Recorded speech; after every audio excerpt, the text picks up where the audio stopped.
Salut tout le monde! Aujourd'hui, prenez votre chapeau, vos lunettes de soleil et votre crème solaire parce que je vous emmène à Cuba. Bueno, sí, ¡Mira quién llegó! Songo 21. ¿De dónde vengo? ¿A dónde voy? ¿Y cómo vengo?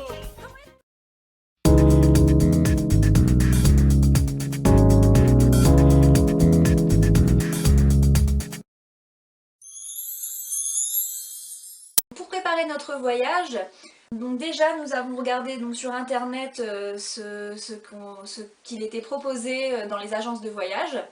Et habitant donc dans le nord de la France, on s'est rapproché vers une agence belge qui est Neckermann.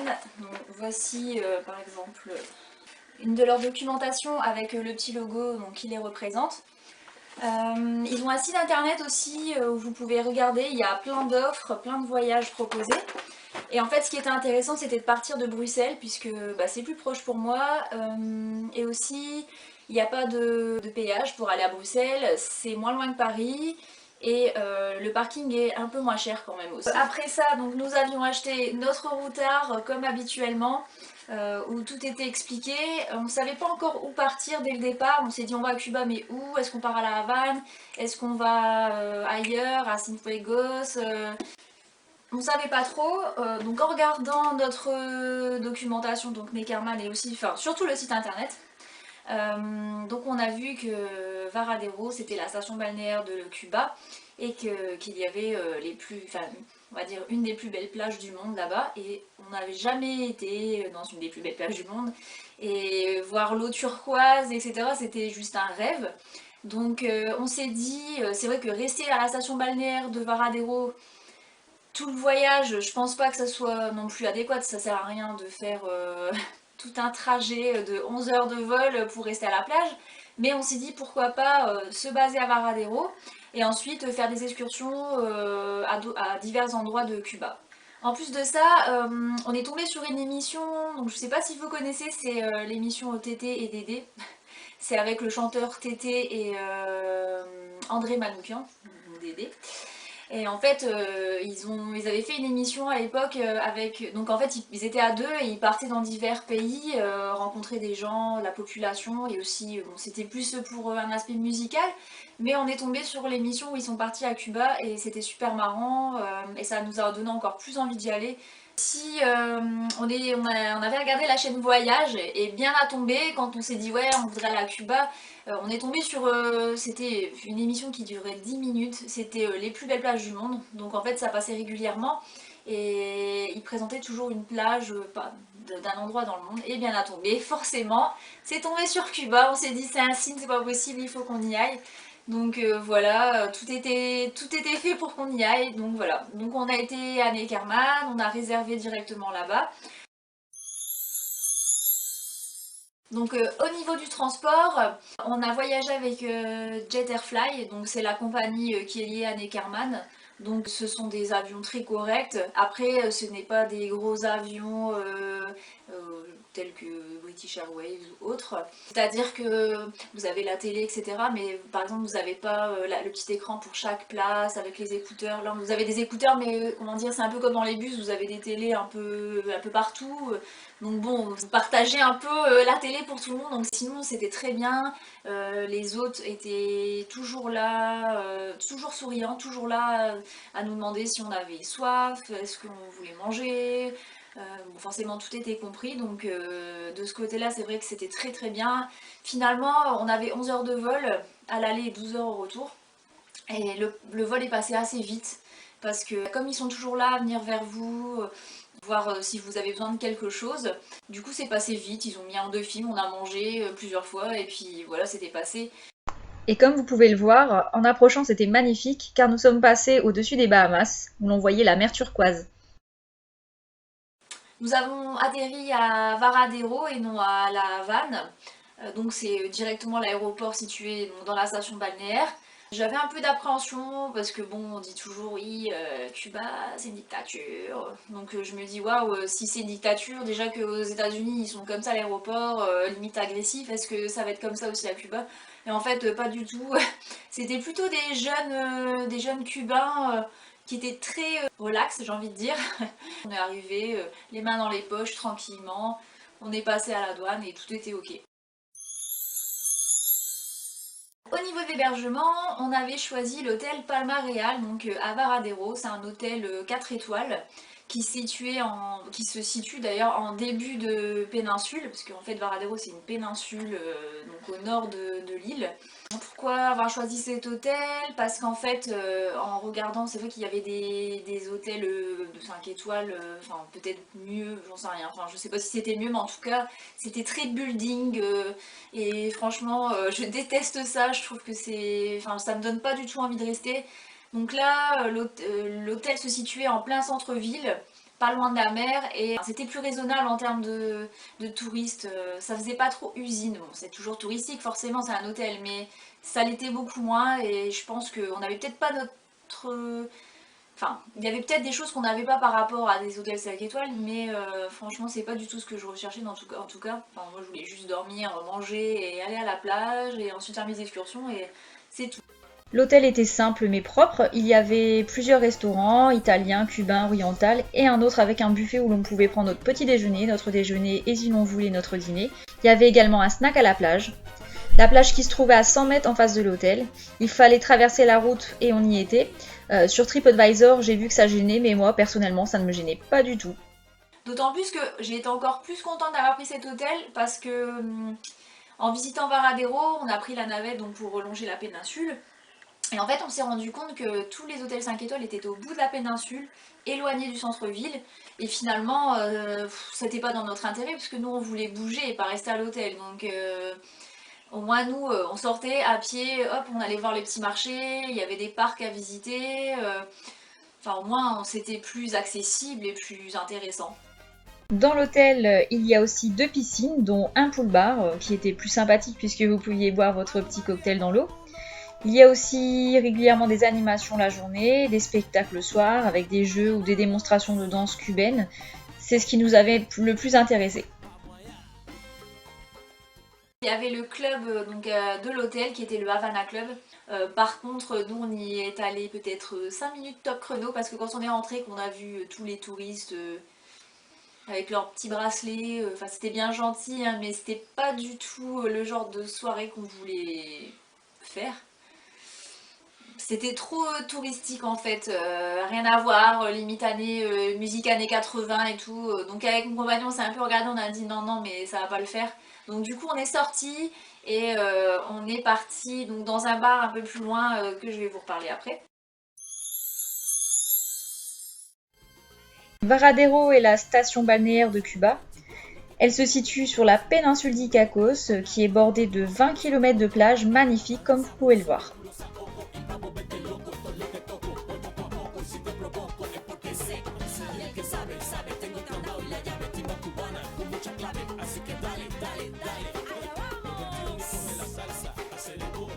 Pour vous promener, vous pouvez utiliser la navette touristique, les fameux taxis des années 50 ou encore le Coco Taxi qui est une sorte de scooter à 3 roues en forme de noix de coco.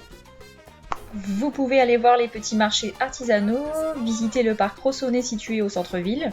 Vous pouvez également aller au parc naturel situé au bout de la péninsule où vous pourrez découvrir différentes espèces de fleurs, d'arbres, d'animaux et insectes.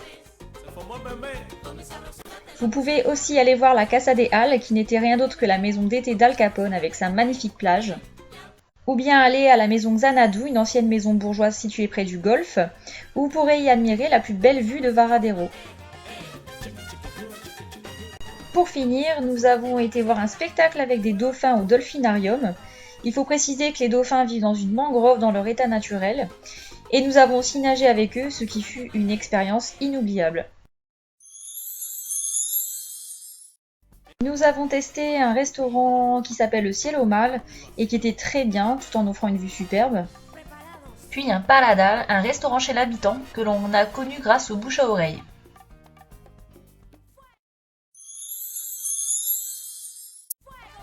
Si vous voulez aller boire un verre, vous pouvez aller au Calier 62, c'est le fameux bar dont je voulais vous parler tout à l'heure.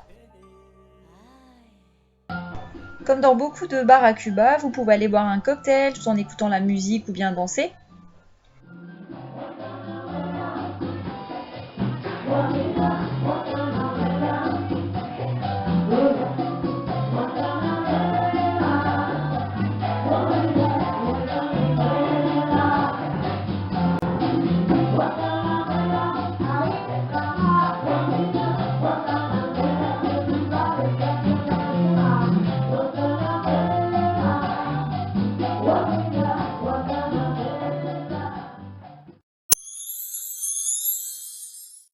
Varadero, donc on a décidé d'aller à La Havane, forcément c'est la capitale, c'est la ville la plus connue de Cuba. On a choisi de prendre un guide personnel qui nous a emmenés dans la ville pour nous faire la visite guidée et en même temps nous faire découvrir les petits coins sans être trop repérables, j'ai envie de dire, comme quand vous êtes dans un groupe de touristes. D'ailleurs le guide était très bien, c'était un jeune cubain qui parlait plein de langues. On est parti donc de Varadero, on est passé par la ville de Matanzas et ensuite on est arrivé à La Havane. Donc ce qui était bien avec ce guide, c'est que comme on était à deux visiteurs avec le guide, donc dans la voiture, c'est que ça allait beaucoup plus vite pour visiter les choses. Par contre, petit regret, c'est que en fait on voulait faire une excursion à La Havane mais plus longtemps.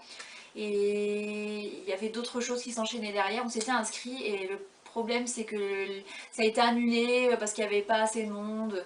Donc on est parti à La Havane une journée, ce qui reste assez peu parce que c'est vrai qu'on aurait voulu rester peut-être 3 jours, 4 jours aurait été vachement mieux. Mira quién llegó. Songo 21. ¿De dónde vengo? ¿A dónde voy? Nous avons commencé notre visite par le Malecón, qui est une promenade de 8 km de long où les Havanais aiment se promener et pêcher. Puis nous avons visité la place de la Révolution qui peut contenir 1 million de personnes. Donc ici le ministère des Communications. Là le ministère de l'Intérieur. Derrière la bibliothèque José Martí.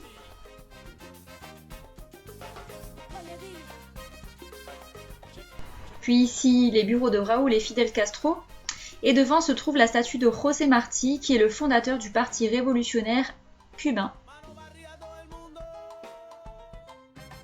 Nous avons visité le musée du Havana Club, la célèbre marque de rhum cubain. En arrivant, nous avons eu droit à un petit verre de jus d'orange, rhum et sucre de canne. Puis nous avons visité le musée avec une guide locale. Et nous avons fini la visite par une dégustation de rhum. Vous devez impérativement aller voir le vieux Havane, le cœur historique de la ville où le temps semble s'être arrêté. Vous y verrez la cathédrale, la place de la cathédrale avec de nombreuses animations. Et il faut savoir qu'il s'agit du plus grand centre colonial d'Amérique latine. Ensuite, passez voir le Capitole, qui fut le siège du gouvernement avant la Révolution. Il s'agirait de la réplique quasi parfaite du Capitole de Washington, mais les Cubains disent qu'il est un peu plus grand et c'est ce qui fait leur fierté. Puis nous avons été à l'hôtel Ambos Mundos afin d'admirer une vue panoramique du vieux Havane. Il faut impérativement que vous alliez à la Boguita del Medio, c'est le bar le plus célèbre de la Havane, où vous pourrez déguster un mojito. Le célèbre écrivain Ernest Hemingway aimait y passer son temps. Pour finir, nous avons été dans le quartier Callejon de Hamel, un magnifique quartier rempli de fresques et de sculptures. Ensuite, on a fait une autre excursion, donc cette fois-ci on est parti en groupe avec des Français, qui nous permettait donc de visiter un peu du pays. Donc là, cette fois-ci, à la base on était à Varadero, on est parti à La Havane, et donc le but là c'était de partir vers le sud. Donc on est parti à Santa Clara, ensuite on a vu Trinidad, et ensuite on a fini par Cienfuegos avant de revenir à Varadero.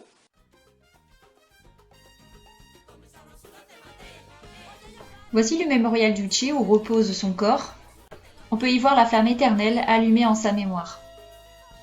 Comme vous pouvez le voir, sa statue surplombe le monument. Il y a aussi un musée consacré à sa vie. Puis nous avons visité le train blindé, un train qui transportait des armes pour le dictateur Batista et qui a été dévié et explosé par le Che et ses camarades dans le but d'affaiblir l'armée de Batista, qui terrorisait la population dans tout le pays. Nous sommes ensuite descendus sur la ville de Trinidad. C'est une ville qui ressemble à une ville du sud de l'Espagne, puisqu'elle a été marquée par le colonialisme espagnol. Il semble y faire bon vivre. On peut y découvrir des rues pavées, des maisons aux murs colorés. Son centre historique est d'ailleurs inscrit au patrimoine mondial de l'UNESCO. On peut visiter le musée municipal, le musée du colonialisme, le musée d'archéologie, le musée romantique, le musée d'art colonial. Bref, c'est une ville sur laquelle il faut s'attarder. Je pense que si un jour je retourne à Cuba, j'aimerais bien en tout cas peut-être passer plusieurs jours à Trinidad parce que c'est une ville vraiment très jolie et qui donne envie de rester. Pour finir, nous avons visité la ville de Cienfuegos, qui est appelée la Perle du Sud. C'est une ville située en bord de mer et qui est dominée par une forteresse qui servait autrefois à observer l'arrivée des pirates et donc à se défendre plus facilement. Nous nous sommes surtout concentrés sur le centre-ville, où il domine une atmosphère française par ses monuments et bâtiments tels que le théâtre et l'Arc de Triomphe. Il faut savoir que la ville a été fondée par des Français de Bordeaux et de Louisiane. Et le centre-ville historique est aussi inscrit au patrimoine mondial de l'UNESCO. J'espère que ce voyage à Cuba vous a plu et que cela vous donnera envie d'y aller. En tout cas pour moi ça aura été une révélation et ça m'aura donné envie d'y retourner et de en tout cas aussi aller voir plus d'îles peut-être ou de pays dans les Caraïbes. Parce que c'est vraiment magnifique. Je pense que c'est l'un des plus beaux endroits du monde et en tout cas le soleil, la mer turquoise, c'est tellement beau que c'est un peu comme dans un rêve. Des fois on a l'impression de ne pas y être allé. Mais en tout cas on a été 13 jours et c'est passé super vite et en même temps c'est une destination qu'on gardera toujours dans notre mémoire. Je vous souhaite en tout cas bon voyage et à bientôt pour une autre destination.